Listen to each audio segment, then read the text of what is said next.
18 जून 1576 राजस्थान के राजसमंद जिले में अरावली की ऊंची नीची पहाड़ियों के बीच बसे एक दर्रे हल्दी घाटी के पास इतिहास का वो युद्ध लड़ा जा रहा था जिसने आने वाली सदियों तक वीरता की मिसाल कायम कर दी। एक तरफ मुगल बादशाह अकबर की विशाल सेना थी जिसमें 10,000 से ज्यादा सैनिक, सैकड़ों हाथी और बंदूकधारी थे, तो वहीं दूसरी तरफ सिर्फ 3,000 घुड़सवार और थोड़ी सी संख्या में भील तीरंदाज थे जिनका नेतृत्व मेवाड़ के शेर महाराणा प्रताप कर रहे थे। ये सिर्फ दो सेनाओं का टकराव नहीं था बल्कि स्वाभिमान और सत्ता के बीच की लड़ाई थी। अकबर चाहता था कि मेवाड़ भी बाकी राजपूत राज्यों की तरह उसके सामने झुक जाए, लेकिन महाराणा प्रताप ने साफ कर दिया था कि मेवाड़ की धरती किसी तुर्क बादशाह की गुलाम नहीं बन सकती। महाराणा के स्वाभिमान को देख अकबर के गुरूर को गहरी चोट पहुंची, जिसके बाद 18 जून 1576 के दिन हल्दी घाटी के युद्ध में दोनों की सेनाएं आमने सामने आ गई। यहाँ हर तलवार की चमक, हर तीर की चोट और हर योद्धा की हुंकार इस बात की गवाही दे रही थी कि राणा की सेना अपनी आखिरी सांस तक धरती माँ की रक्षा करेगी। युद्ध भूमि पर महाराणा प्रताप का घोड़ा चेतक गरज रहा था जिसकी छलांगे दुश्मन की रगों में खून जमा देती थी। जब महाराणा ने चेतक को मान सिंह के हाथी की ओर दौड़ाया और भाले का वार किया तो पूरा मैदान सन्न रह गया। दुश्मन की भीड़ के बीच महाराणा प्रताप ऐसे लड़े मानो कोई इंसान नहीं बल्कि खुद अरावली का शेर कूद पड़ा हो। ये युद्ध इतना भयंकर था कि हल्दी घाटी, जिसका यह नाम उसकी मिट्टी के पीले होने की वजह से पड़ा था, उस दिन ये मिट्टी लहू से लाल हो गई। लेकिन क्या महाराणा प्रताप मुगल बादशाह अकबर की विशाल शक्ति को रोक पाए? चेतक ने अपनी आखिरी सांस तक कैसे राणा की जान बचाई? हल्दी घाटी के बाद किस तरह प्रताप ने गुरिल्ला युद्ध से मुगल सेना को घुटनों पर ला दिया? आइए जानते हैं महाराणा प्रताप की वो अमर गाथा जो आज भी हर भारतीय के दिल में जोश और गर्व की लहर पैदा कर देती है। मेवाड़ का गौरव और स्वाभिमान सदियों से चमकता आ रहा था, लेकिन 16वीं सेंचुरी में जब मुगल एम्पायर भारत में अपनी जड़ें जमाने लगा तब मेवाड़ को इस गौरव की सबसे कठिन परीक्षा से गुजरना पड़ा। सेंट्रल एशिया के फरगना से आए तैमूर लंग के वंशज बाबर ने 1526 में फर्स्ट बैटल ऑफ पानीपत में इब्राहिम लोदी को हराकर दिल्ली सल्तनत पर कब्जा कर लिया और भारत में मुगल साम्राज्य की नींव रखी। 1530 में बाबर की मौत के बाद उसका बेटा हुमायूं गद्दी पर बैठा, लेकिन उसका शासन अनस्टेबल रहा। 1540 में शेरशाह सूरी ने उसे हराकर एग्जाइल में भेज दिया। इसी दौरान 9 मई 1540 को मेवाड़ के राणा उदय सिंह और उनकी पहली रानी जयवंता बाई के घर एक बेटे का जन्म हुआ जिसका नाम प्रताप रखा गया। ये मेवाड़ के लिए एक नए युग की शुरुआत थी। प्रताप की माँ एक कृष्ण भक्त थी, इसलिए उन्होंने प्रताप को बचपन से ही महाभारत की कथाएं, भगवान कृष्ण की शिक्षाएं और एथिकल वैल्यूज सिखाई। साथ ही प्रताप को अपने ग्रैंडफादर राणा सांगा और ग्रेट एंसेस्टर बप्पा रावल की वीरता की कहानियां भी सुनाई जाती। राणा सांगा ने फॉरेन इन्वेडर्स के खिलाफ मेवाड़ की रक्षा की थी और बप्पा रावल ने मेवाड़ को एक पावरफुल राज्य बनाया था। इन स्टोरीज ने प्रताप के मन में देशभक्ति और स्वाभिमान की गहरी जड़ें डाल दी। प्रताप का बचपन गुरुकुल और भील समुदाय के बीच बीता। सुबह वो गुरुकुल में वेद, शास्त्र और युद्ध कला सीखते और दोपहर में भीलों की बस्तियों में चले जाते। भील उन्हें प्यार से कीका कहते थे क्योंकि उनकी कम्युनिटी में बेटों को इसी नाम से पुकारा जाता था। भीलों के बीच रहते हुए प्रताप फिजिकली और मेंटली मजबूत होते गए। बहुत कम उम्र में ही वो घोड़ा दौड़ाने, तेज तर्रार तरीके से तलवार चलाने और तीरंदाजी में महारत हासिल कर चुके थे। उनका साहस देखकर लोग दंग रह जाते थे। राणा उदय सिंह के सबसे बड़े बेटे होने के नाते उन्हें राज्य में युवराज की उपाधि मिली और वो आम जनता के बीच इस तरह से घुल मिल गए कि उनकी पॉपुलैरिटी छोटी सी उम्र से ही बढ़ने लगी। उसी बीच राजस्थान की धरती से थोड़ी ही दूर सिंध के अमरकोट में 1542 में हुमायूं के बेटे जलालुद्दीन अकबर का जन्म होता है। अकबर को 1556 में सिर्फ 13 वर्ष की उम्र में ही दिल्ली की गद्दी पर बैठा दिया जाता है। चूंकि अकबर उम्र में छोटा था इसलिए असली शक्ति उसके रीजेंट बैरम खान के पास थी, लेकिन जल्द ही अकबर ने बैरम खान को हटाकर पूरी पावर अपने हाथों में ले ली और अपनी एक्सपेंशनिस्ट पॉलिसी के तहत 1562 में मालवा के शासक बाज बहादुर को सरंगपुर की लड़ाई में हराकर अकबर ने मुगल एम्पायर को लगातार फैलाना शुरू कर दिया। अब उसकी नजर राजस्थान पर थी क्योंकि यहाँ से गुजरात के समुद्र तट तक जाने वाले वाले ट्रेड रूट्स गुजरते थे जो स्ट्रेटेजिकली काफी इंपॉर्टेंट थे। लेकिन उस समय राजस्थान में राजपूतों की वीरता अपने शिखर पर थी। अकबर चाहता था कि वो उसके आगे झुके, इसलिए उसने उन्हें मनाने और दबाने के लिए हर तरीका अपनाया। कभी सेना का जोर दिखाकर, कभी डिप्लोमेसी से, तो कभी शादियों के रिश्ते बनाकर उसने कई राजपूत रियासतों को अपने मुगल साम्राज्य के अंडर कर लिया। आमेर के राजा भारमल ने भी अपनी बेटी हरखा बाई की शादी अकबर से करके मुगलों से संधि कर ली। धीरे धीरे आमेर, मारवाड़ और बूंदी जैसे कई राजपूत राज्य अकबर के अंडर आ गए, जिससे अकबर की शक्ति और बढ़ गई। लेकिन जब एक एक करके राजस्थान के सभी राजपूत राज्य अकबर के आगे झुक गए, तब भी मेवाड़ का राज्य चट्टान की तरह अडिग खड़ा था। मेवाड़ के राणा उदय सिंह ने अपने सिर को अकबर के दरबार में झुकाने से इनकार कर दिया। उदय सिंह ने अकबर को क्लियर मैसेज भेजा कि वो केवल भगवान एकलिंग जी के दीवान हैं और किसी मानव शासक के अधीन रहना वो कभी स्वीकार नहीं करेंगे। इस जवाब से अकबर गुस्से से आग बबूला हो गया और उसने तय किया कि वो मेवाड़ को अपने कंट्रोल में लेकर ही रहेगा। अकबर ने मेवाड़ के चित्तौड़गढ़ किले की घेराबंदी का प्लान बनाया। ये फोर्ट अपनी नेचुरल पोजीशन और मजबूत दीवारों के कारण इम्पेनेट्रेबल माना जाता था। इसकी ऊंची पहाड़ियां, खड़ी ढलानें और विशाल दीवारें इसे लगभग अजय बनाती थी। अकबर की सेना ने सीधे अटैक के बजाय लंबी घेराबंदी की स्ट्रेटेजी अपनाई और फोर्ट के चारों ओर घेरा डालकर मिट्टी के टीले बनवाए, तोपों से हमले किए और सुरंगों में बारूद भरकर विस्फोट किए। कई महीनों की घेराबंदी और बारूदी हमलों की वजह से आखिरकार किले की दीवारें टूट गई और मुगल सेना अंदर घुस गई। लेकिन शौर्य और पराक्रम से भरे राजपूतों ने हार मानने के बजाय अपने सम्मान और धर्म की रक्षा के लिए एक भयंकर लड़ाई लड़ी। जयमल राठौड़ और पत्ता सिसोदिया जैसे ब्रेव सोल्जर्स ने केसरिया कपड़े पहनकर अपनी आखिरी सांस तक लड़ाई लड़ी। जब ये साफ हो गया कि अकबर की विशाल सेना के आगे टिकना असंभव है, तो राजपूत महिलाओं ने जौहर की आग में कूदकर अपनी मर्यादा की रक्षा की। मुगलों की सेना ने किले पर कब्जा करने के बाद गुस्से और बदले की भावना से लगभग 30 से 40 हजार निर्दोष सिविलियंस का कत्लेआम कर दिया। ये क्रूएलिटी अकबर की लिबरल इमेज पर एक गहरा दाग बन गई। चित्तौड़ के फोर्ट पर अकबर की सेना का कब्जा हो जाने के कारण राणा उदय सिंह को चित्तौड़ छोड़कर गोंगुदा में शेल्टर लेना पड़ा। इस समय युवा प्रताप चित्तौड़ में ही रहकर मुगलों से लड़ना चाहते थे, लेकिन बड़ों के कहने पर उन्होंने भी किला छोड़ दिया। गोंगुदा में रहकर राणा उदय सिंह ने उदयपुर शहर की स्थापना की और वहीं से अपना शासन चलाया। यूं तो प्रताप उदय सिंह के सबसे बड़े बेटे थे, लेकिन उदय सिंह ने अपनी सबसे प्रिय रानी धीरबाई के बेटे जगमाल सिंह को अपना उत्तराधिकारी घोषित कर दिया। ये फैसला राजपूत परंपरा के खिलाफ था, जिसके अनुसार गद्दी का हकदार सबसे बड़ा बेटा होता था, जबकि जगमाल उनका 9वां बेटा था। लेकिन पिता की इस इच्छा को प्रताप ने सम्मान देते हुए एक्सेप्ट कर लिया। हालांकि इस फैसले से मेवाड़ की जनता बिल्कुल भी खुश नहीं थी। स्थिति तब और बिगड़ गई जब 1572 में राणा उदय सिंह की डेथ हुई। उनके अंतिम संस्कार में जगमाल सिंह के अलावा मेवाड़ का हर व्यक्ति मौजूद था। जगमाल उस समय महल में अपना राज्य अभिषेक करवा रहा था। जगमाल के इस इररिस्पॉन्सिबल बिहेवियर ने सामंतों और जनता को और भड़का दिया। सबकी नजर में प्रताप ही सही उत्तराधिकारी थे, इसलिए सामंतों और सरदारों ने जगमाल को राजगद्दी से हटा दिया और गोगुंदा की पहाड़ियों में मौजूद प्रताप का राज्य अभिषेक करते हुए उन्हें मेवाड़ का राणा घोषित कर दिया। राजपूत राज्यों में राजा को राणा कहा जाता था, इसलिए वो प्रताप से अब महाराणा प्रताप बन चुके थे। लेकिन जब महाराणा प्रताप ने सत्ता संभाली, तब मेवाड़ की स्थिति बेहद खराब थी। खजाना खाली था, चित्तौड़ सहित मेवाड़ के बड़े हिस्से पर मुगलों का कब्जा था और आसपास के राज्य पहले ही अकबर के अधीन हो चुके थे। चित्तौड़ की हार की टीस महाराणा प्रताप के दिल में कांटे की तरह चुभ रही थी। सत्ता संभालते ही उन्होंने अपने सरदारों को बुलाया और शपथ ली कि मेवाड़ का स्वाभिमान हमेशा ऊंचा होगा। चित्तौड़ के किले पर लहराता मुगल ध्वज मेरे कलेजे को छलनी करता है। मैं शपथ लेता हूँ कि जब तक मेवाड़ को पूरी तरह स्वतंत्र नहीं करवा लेता, मैं राजमहलों में नहीं रहूंगा, पलंग पर नहीं सोऊंगा और सोने चांदी के बर्तनों में भोजन नहीं करूंगा। 7 फीट 5 इंच लंबे और 110 किलो वजन के महाराणा प्रताप के मुंह से शेर की हुंकार की तरह बरसते इन शब्दों ने सरदारों में ऐसा जोश भर दिया कि वो अब किसी से भी टकराने को तैयार थे। इसके बाद महाराणा प्रताप ने सबसे पहले अपने डिफेंसेस मजबूत किए। उन्हें मालूम था कि कभी न कभी मुगलों से युद्ध होना ही है, इसलिए उन्होंने मेवाड़ में 56 और गोड़वाड़ के इलाकों पर अपनी पकड़ मजबूत की और साथ ही अरावली के जंगलों में रहने वाले भीलों से अपने पुराने रिश्ते और गहरे किए। लोहारों को नए हथियार बनाने का जिम्मा सौंपा गया। सरदारों को लगातार युद्ध कला की प्रैक्टिस करवाई गई और जनता में अपनी मातृभूमि के लिए बलिदान की भावना जगाई गई। इस दौरान अकबर को जब महाराणा प्रताप की तैयारियों की खबर मिली तो वो भी हैरान रह गया। वो जानता था कि महाराणा प्रताप बाकी राजपूत राजाओं की तरह आसान आसानी से सरेंडर नहीं करेंगे, इसलिए उसने फोर्सफुल अटैक के बजाय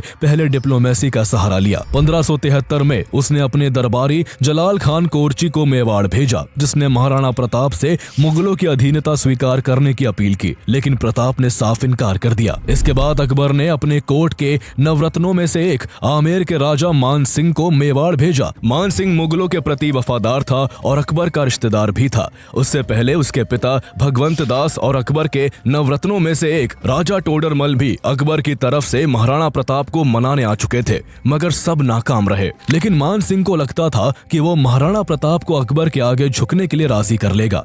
इसी कोशिश में वो उदयपुर आता है, जहां महाराणा प्रताप के पुत्र अमर सिंह उसका भव्य स्वागत करते हैं। उदय सागर झील के पास एक टीले पर मान सिंह के लिए दावत का इंतजाम होता है, जहां सोने चांदी की थालियों में खाना परोसा जाता है।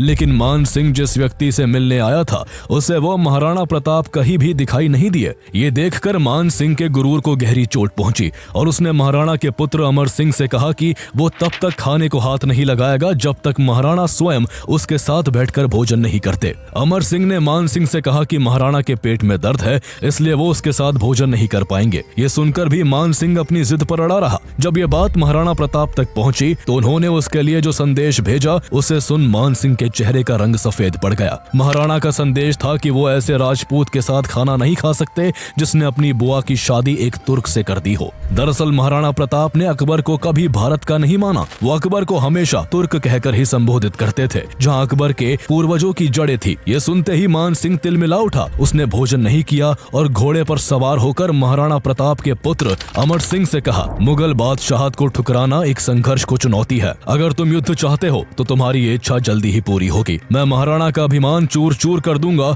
अब हमारी अगली मुलाकात युद्ध भूमि में होगी। तभी अमर सिंह के साथ खड़े भीम सिंह डोडिया ने मान सिंह से व्यंग्य में कहा, जब लड़ने आओ तो अपने फूफा अकबर को साथ लाना मत भूलना। ये सुन मान सिंह और बुरी तरह से बौखला गया। कहते हैं कि मान सिंह के जाने के बाद महाराणा प्रताप ने उन बर्तनों को धुलवाया जिनमें उसे खाना परोसा गया था, ताकि उनकी नजरों में उस पाप को धोया जा सके जो पाप मान सिंह ने अपनी बुआ की अकबर से शादी करवा कर किया था। जब मान सिंह ने अकबर के दरबार में पहुंचकर महाराणा प्रताप द्वारा किए गए ह्यूमिलिएशन की कहानी सुनाई तो अकबर आग बबूला हो उठा। इससे पहले भी वो कई दूतों को भेज चुका था, लेकिन हर बार महाराणा प्रताप ने मुगलों के आगे झुकने से साफ इनकार कर दिया था। गुस्से से भरे अकबर ने अब मेवाड़ को सबक सिखाने की ठान ली। उसने मेवाड़ को अधीन करने के लिए मान सिंह को सेना को लीड करने की जिम्मेदारी सौंप दी। अब तक अकबर के पाले में महाराणा प्रताप के दो भाई भी थे।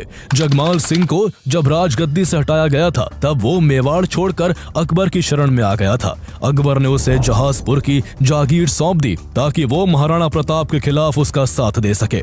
इससे पहले महाराणा प्रताप का एक और भाई शक्ति सिंह भी अकबर के रहमो करम पर अपनी जिंदगी काट रहा था।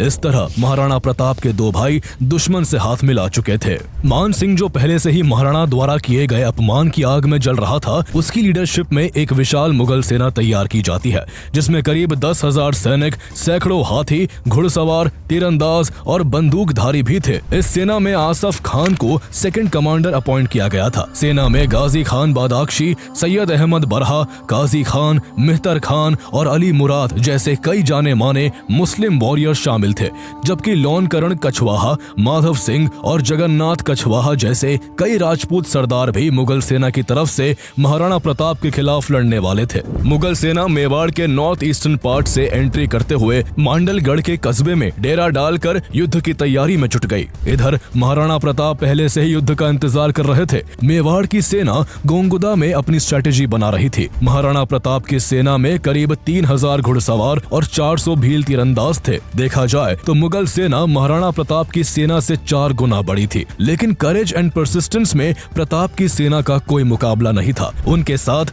बड़ी सादड़ी के झालामाड़ सिंह, सलूम्बर के कृष्णदास चुंडावत और रावत नेतसी जैसे कई वीर राजपूत सरदार थे। भील जनजाति के मुखिया राव पूंजा ने भी राणा का साथ दिया। एक और खास योद्धा हकीम खान सूर थे, जो शेरशाह सूरी के वंशज थे और मुगलों के खिलाफ अपनी एंसेस्ट्रल एनमिटी के कारण मेवाड़ की सेना के साथ थे। महाराणा प्रताप ने मुगल सेना की तादाद ज्यादा होने की वजह से उसको हल्दी घाटी के दर्रे में घेरने का प्लान बनाया। अपनी पीली रंग की मिट्टी के कारण इस घाटी का नाम हल्दी घाटी पड़ा, जिसके बीच से निकलने का रास्ता इतना नैरो था कि एक साथ ज्यादा सैनिक इसमें से नहीं निकल सकते थे। 18 जून 1576 की सुबह सूरज उगने से पहले ही दोनों शिविरों में हलचल शुरू हो जाती है। महाराणा प्रताप अपनी 3000 की कैवलरी को 2 हिस्सों में बांटते हैं। एक छोटा हिस्सा हकीम खान सूर की लीडरशिप में था, जिसमें रामदास राठौर, कृष्णदास चुंडावत और रावत नेतसी जैसे वॉरियर्स शामिल थे। सेना का मुख्य हिस्सा खुद राणा प्रताप की लीडरशिप में था। इस टुकड़ी में राजा रामशाह तोमर और झालामान सिंह थे।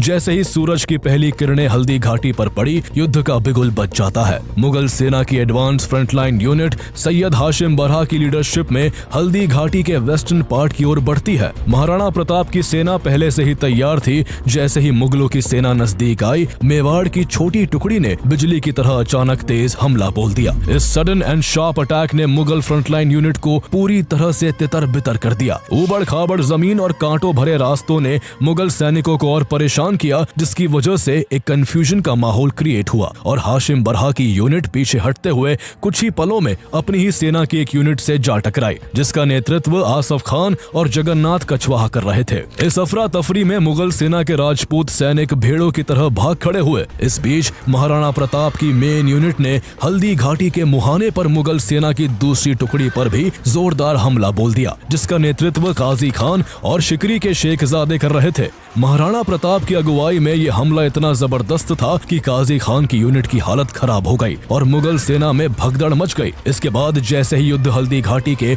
ऊपरी हिस्से से निकलकर खमनोर के खुले मैदानों में पहुंचा, दोनों सेनाओं को मूव करने की जगह मिल गई और लड़ाई और भी ज्यादा भयंकर हो गई। मेवाड़ की सेना ने अपने इनिशियल अटैक्स में मुगल सेना को पूरी तरह से हिला दिया। जब चारों तरफ से मुगल सेना में हाहाकार मच गया, तब मान सिंह ने खुद युद्ध के मैदान में उतरने का फैसला किया। इस बीच मुगलों की सेना में बंदूकों से फायर करने वाले सैनिक भी थे, जिन्होंने मोर्चा संभालते हुए मेवाड़ की सेना पर गोलियों की बौछार शुरू कर दी। भालों और तलवारों से गोलियों का मुकाबला नहीं हो सकता था, इसलिए इस बार बंदूकधारियों के हमले से मेवाड़ की सेना को भारी नुकसान हुआ और उनके कई सैनिक मारे गए। जब महाराणा प्रताप को लगा कि मुगलों की सेना भारी पड़ती दिख रही है, तो उन्होंने हाथियों को बैटलफील्ड में उतारने का आदेश दिया। इसके बाद युद्ध में हाथियों की एंट्री हुई। मुगल सेना का गजमुख्ता नामक हाथी मैदान में उतरा, जिसका मुकाबला मेवाड़ की सेना के हाथी लोना ने किया। लोना ने गजमुख्ता को बुरी तरह से घायल कर दिया, जो इस वार से मैदान छोड़कर भागने ही वाला था कि तभी एक गोली ने लोना के महावत को मार गिराया, जिस कारण लोना युद्ध से बाहर हो गया। तभी मेवाड़ का सबसे प्रसिद्ध हाथी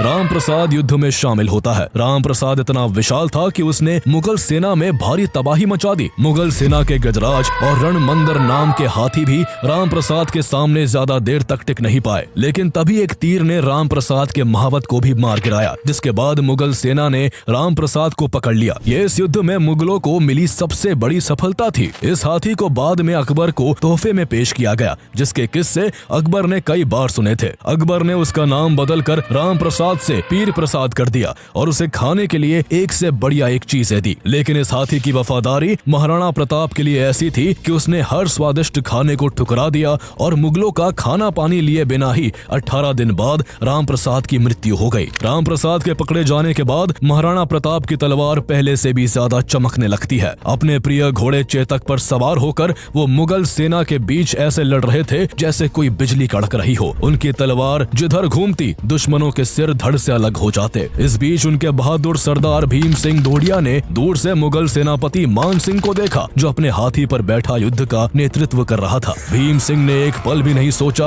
और मान सिंह की तरफ अपनी पूरी ताकत से भाला फेंका। भाला अपनी दिशा से थोड़ा चूक गया और मान सिंह बाल बाल बच गया। इसी बीच मुगल सोल्जर्स ने भीम सिंह को घेर लिया। अकेले होते हुए भी सरदार भीम सिंह दोडिया ने एक साथ सैकड़ों मुगल योद्धाओं से मुकाबला किया और दर्जनों मुगल सैनिकों को मिट्टी में मिलाकर वीरता से लड़ते हुए रणभूमि में अपनी जान की आहुति दे दी। भीम सिंह को गिरते हुए देखकर महाराणा प्रताप का क्रोध चरम पर पहुंच जाता है। उनकी आंखों में मान सिंह के लिए प्रतिशोध की ज्वाला भड़क उठी और वो अपने घोड़े चेतक को सीधा मान सिंह के हाथी की ओर मोड़ देते हैं। जब राणा का युद्ध घोष जय एकलिंग नाथ पूरे युद्ध के शोर को चीरता हुआ मान सिंह के कानों तक पहुंचा, तो उसकी आत्मा थर्रा उठी। चेतक ने ऐसी रफ्तार पकड़ी कि कोई भी उसे रोक नहीं सका। तलवारों, भालों और तीरों की बौछार के बीच चेतक मान सिंह के हाथी तक पहुंच गया और एक बड़ी छलांग मारते हुए चेतक ने अपने अगले पैर हाथी के दांतों पर रख दिए। इसी पल महाराणा प्रताप ने अपने लंबे भाले से मान सिंह पर जोरदार वार किया। भाला महावत को भेदता हुआ हाथी के हौदे से जा टकराया आया जिसमें मान सिंह छिपा हुआ था। महावत तुरंत मारा गया और हाथी बेकाबू होकर मुगल सेना के बीच भागने लगा। हाथी को बेकाबू होता देख महाराणा प्रताप को लगा कि भाले की चोट से मान सिंह भी मर गया होगा, इसलिए वो उसे छोड़कर पीछे हट गए। लेकिन ये इस युद्ध का टर्निंग पॉइंट था। अगर यहाँ मान सिंह मारा जाता तो युद्ध यही खत्म हो सकता था, लेकिन वो किस्मत से बच गया था। इस दौरान महाराणा प्रताप के घोड़े चेतक का पैर काफी जख्मी हो गया था, क्योंकि चेतक जब मान सिंह के हाथी की सूंड पर चढ़ा था तब उसकी सूंड पर तलवार बंधी थी, जिसकी तेज धार ने चेतक के पैर को घायल कर दिया था। इस बीच राजा रामशाह तोमर ने भी राणा की रक्षा में अपनी जान दे दी। वो लगातार राणा के सामने एक ढाल बनकर लड़े और मुगल सेना के हमलों को रोकते रहे। उनके तीनों बेटों ने भी अपने पिता के साथ वीरता से लड़ते हुए अपनी जान का बलिदान दे दिया। ऐसे ही ब्रेव वॉरियर्स के कारण अभी तक महाराणा प्रताप की सेना हर मोर्चे पर मुगल सेना से काफी आगे थी। मुगल सैनिक तादाद में ज्यादा होने के बाद भी मेवाड़ की सेना के आगे ढेर हो रहे थे। साफ था कि महाराणा प्रताप और उनकी सेना अपने स्वाभिमान और अपनी मातृभूमि की रक्षा के लिए जंग लड़ रही थी, इसलिए उनके हर वार में एक जोश भरा हुआ था। वही मुगल सेना अपने बादशाह के लालच और विस्तारवादी नीति के कारण युद्ध में थी, जिस वजह से उनका मनोबल राणा की बहादुर सेना के आगे टूटता जा रहा था। इस जगह की कड़ाके की धूप और प्यास से मुगल सेना का हाल और भी बुरा हो चुका था, जबकि मेवाड़ की सेना इस गर्मी की आदी थी। इन सब कारणों से मुगल सेना युद्ध भूमि छोड़कर भागने लगी। ऐसे में युद्ध को हारता देख मेहतर खान, जो बनास नदी के पास मुगल सेना की पिछली टुकड़ी के साथ था, वो एक चालाकी भरी चाल चलता है। वो नगाड़े बजवाकर ये झूठी खबर फैलाता है कि खुद बादशाह अकबर अपनी विशाल सेना के साथ युद्ध में शामिल होने आ रहे हैं। इस खबर ने मुगल सेना में नया जोश भर दिया और जो सैनिक भाग रहे थे वो वापस लौटने लगे। इस झूठी खबर को सच मानकर महाराणा प्रताप की सेना, जो पहले से ही संख्या में कम थी, उसको लगने लगा कि अगर अकबर की अतिरिक्त सेना आ गई तो उनका और भी ज्यादा नुकसान होगा। ऐसे में महाराणा प्रताप के साथी सरदारों ने उनसे अपील की कि वो खुद जंग से बाहर निकल जाए ताकि वो आगे लड़ाई जारी रख सके। ये एक टैक्टिकल रिट्रीट था, इसलिए अपने सरदारों के कई बार कहने पर महाराणा प्रताप पीछे हटने को तैयार हो गए। महाराणा के जंग से बाहर निकलने के लिए मुगल सेना का ध्यान भटकाना जरूरी था। तब युद्ध के मैदान में एक पुराना इतिहास दोहराया जाता है, खानवा का युद्ध, जो 1527 में मुगल बादशाह बाबर और महाराणा प्रताप के दादा राणा सांगा के बीच लड़ा गया था।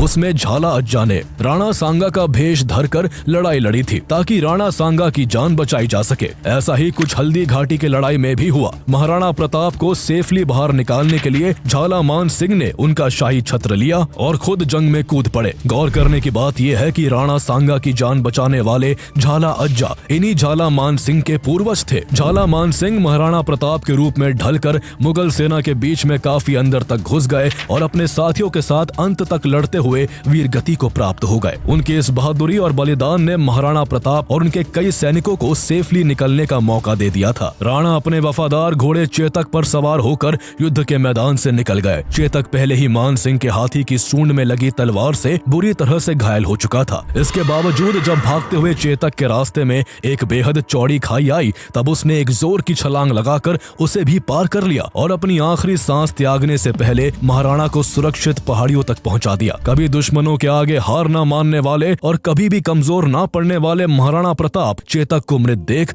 उसके ऊपर सिर रखकर रोने लगे। बाद में उन्होंने चेतक की याद में एक स्मारक बनवाया जहां उसकी मृत्यु हुई थी। मान सिंह और उसकी सेना महाराणा प्रताप से इतनी डरी हुई थी कि उन्होंने मेवाड़ की सेना का पहाड़ियों में पीछा करने की हिम्मत नहीं की। उन्हें डर था कि महाराणा की सेना पहाड़ियों में छिपकर अचानक हमला कर सकती है। अगले दिन गोंगुदा में मान सिंह और अन्य सरदारों ने डीप ट्रेंचेस खोदी और ऊंची दीवारें बनवाई ताकि राणा की सेना दोबारा हमला न कर सके। इसके बावजूद प्रताप ने गोंगुदा किले की रसद रुकवा दी, जिस वजह से किले पर तैनात मुगल सेना को खाने के लाले पड़ गए। नौबत यहाँ तक आ गई कि मुगल सैनिकों को भोजन के लिए अपने घायल घोड़ों को मारकर खाना पड़ा। महाराणा प्रताप को भले ही आगे के युद्ध के लिए कुछ कदम पीछे हटना पड़ा था, लेकिन उन्होंने अकबर के मंसूबों को नाकाम कर दिया था। अकबर का मकसद महाराणा प्रताप को जिंदा पकड़ना और मेवाड़ को मुगल साम्राज्य में मिलाने का था, लेकिन दोनों ही उद्देश्यों में अकबर की सेना नाकाम रही। इस वजह से अकबर इतना नाराज था कि जब मुगल सेना का सेनापति मान सिंह युद्ध के बाद अकबर के दरबार में पहुंचा तो नाराज अकबर ने उसके लिए अपने दरवाजे बंद कर दिए। अकबर ने इस लड़ाई के बाकी जनरलों आसफ खान और काजी खान को भी काफी समय तक अपने दरबार में बैठने तक नहीं दिया। इससे साफ होता है कि अकबर हल्दी घाटी युद्ध के परिणाम से बिल्कुल भी खुश नहीं था। इधर महाराणा प्रताप खुद को और भी स्ट्रॉन्ग करने में लगे हुए थे। इस बीच उन्होंने उन्होंने लड़ाई लड़ने की अपनी स्ट्रेटेजी भी चेंज की। उनकी सेना को गोरिल्ला वॉरफेयर में महारत हासिल थी, इसलिए मुगलों से डायरेक्ट कॉन्फ्रंट्रेशन की जगह इसी के तहत उन्होंने अपने हमले जारी रखे। लोकल भीलों की मदद से महाराणा प्रताप गोरिल्ला युद्ध करने लगे। वो मुगलों पर घात लगाकर हमला करते और फिर जंगलों में गायब हो जाते। ऐसा लगता था कि महाराणा प्रताप 100 जगह एक साथ खड़े हैं। इससे अकबर की सेना का मनोबल टूटने लगा। मुगलों को इतना भय हो गया था कि उन्हें मालूम ही नहीं था कि उन पर कब और कहां से हमला हो जाए। गोरिल्ला युद्ध के कारण मेवाड़ को जीतने निकली मुगल सेना खुद मेवाड़ में कैद होकर रह गई थी। लेकिन महाराणा प्रताप तब तक चैन की सांस नहीं लेने वाले थे जब तक वो अकबर से अपने राज्य का हर हिस्सा वापस नहीं छीन लेते। इसलिए उन्होंने एक और बड़े युद्ध की तैयारी शुरू कर दी। उन्होंने अपने सरदारों को कहा कि धन इकट्ठा करके एक विशाल सेना का निर्माण किया जाए। जब महाराणा प्रताप के बचपन के दोस्त भाबा शाह को पता लगा कि महाराणा को सेना खड़ी करने के लिए पैसे की जरूरत है, तो उन्होंने अपनी सारी दौलत महाराणा प्रताप को सौंप दी। इसके बाद महाराणा प्रताप एक बड़ी सेना को खड़ा करते हैं और हल्दी घाटी युद्ध के 6 साल बाद 1582 में मुगल सेना और महाराणा प्रताप के बीच दिवेर का युद्ध लड़ा जाता है। उनकी सेना दिवेर के पासेस में मुगल ठिकानों पर बिजली की तरह टूट पड़ी। इस युद्ध में मुगल सेना का नेतृत्व अकबर का चाचा सुल्तान खान कर रहा था। महाराणा प्रताप के बेटे अमर सिंह ने सुल्तान खान को भाले के वार से मार गिराया। मुगल कमांडर की मौत के बाद मुगल सेना भाग खड़ी हुई। इस युद्ध में महाराणा प्रताप की निर्णायक जीत हुई और 36,000 मुगल सैनिकों ने महाराणा प्रताप के सामने सरेंडर कर दिया। ये वही जीत थी जिसके लिए महाराणा प्रताप ने हल्दी घाटी के युद्ध में अपने पांव पीछे किए थे। लेकिन इस जीत के बाद भी वो रुके नहीं। उन्होंने आगे बढ़ते हुए एक ही दिन में 36 मुगल पोस्टों को तहस नहस कर दिया और देखते ही देखते राणा की सेना ने कुंभलगढ़, गोगुंदा और उदयपुर को भी वापस जीत लिया। इस दौरान महाराणा प्रताप का मुकाबला अकबर के सेनापति बहलोल खान से भी हुआ था। उसके बारे में कहा जाता था कि वो कभी कोई जंग नहीं हारा था। साथ ही वो इतना जालिम था कि वो लोगों को दर्दनाक तरीके से मारता था। युद्ध में जब बहलोल खान का महाराणा प्रताप से सामना हुआ तो वो थोड़ी देर भी उनके सामने नहीं टिक सका। महाराणा प्रताप ने बहलोल को एक ही वार में चीर दिया। कहा जाता है कि ये वार ऐसा था कि बहलोल उसके घोड़े सहित 2 हिस्सों में बट गया। दिवेर की हार से बौखलाए अकबर ने 1584 में राणा को हराने की आखिरी कोशिश की। उसने जगन्नाथ कछवाहा को प्रताप को बंदी बनाने के लिए भेजा, लेकिन वो बुरी तरह से पराजित हुआ और प्रताप से माफी मांगकर हर्जाना देकर लौटा। अकबर अब ये मान चुका था कि वो इस शेर को कभी कैद नहीं कर पाएगा, इसलिए उसने महाराणा प्रताप को अकेला छोड़ना ही बेहतर समझा। 1585 के बाद मुगल सेना का ध्यान नॉर्थ वेस्ट की ओर चला गया, जिसका फायदा उठाकर महाराणा प्रताप ने मेवाड़ के ज्यादातर हिस्सों को वापस जीत लिया और चामुंड को उन्होंने अपनी नई कैपिटल बना लिया। महाराणा प्रताप मान सिंह को सबक सिखाना चाहते थे, इसलिए उन्होंने अपने बेटे अमर सिंह को सेना के साथ आमेर के मालपुरा पर अटैक करने के लिए भेजा। जल्द ही अमर सिंह की सेना ने मान सिंह की सेना को हराकर उसकी बेशुमार दौलत पर कब्जा कर लिया। इसके बाद अगले 12 सालों तक महाराणा प्रताप ने मेवाड़ पर ऐसा शासन किया कि राज्य की खोई हुई चमक वापस लौट आई। लेकिन 1597 में 56 साल की उम्र में जब महाराणा प्रताप शिकार पर निकले थे, उस समय उन्हें चोट लगी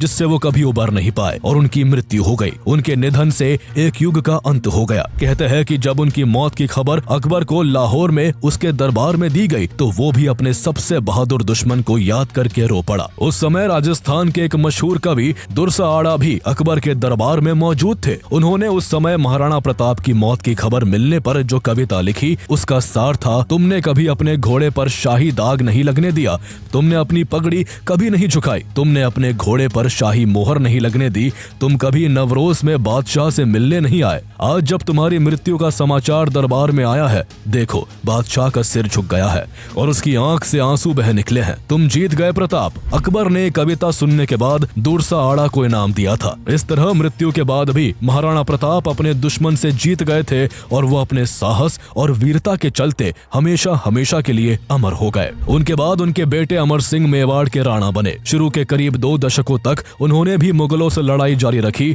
लेकिन लंबे संघर्ष के बाद 1615 में उन्होंने मुगलों से समझौता कर लिया, जिसमें चित्तौड़गढ़ वापस मेवाड़ को लौटा दिया गया और ये तय हुआ कि मेवाड़ भले ही मुगलों के अधीन रहेगा, लेकिन उसके महाराणा कभी भी मुगल दरबार में पेश नहीं होंगे।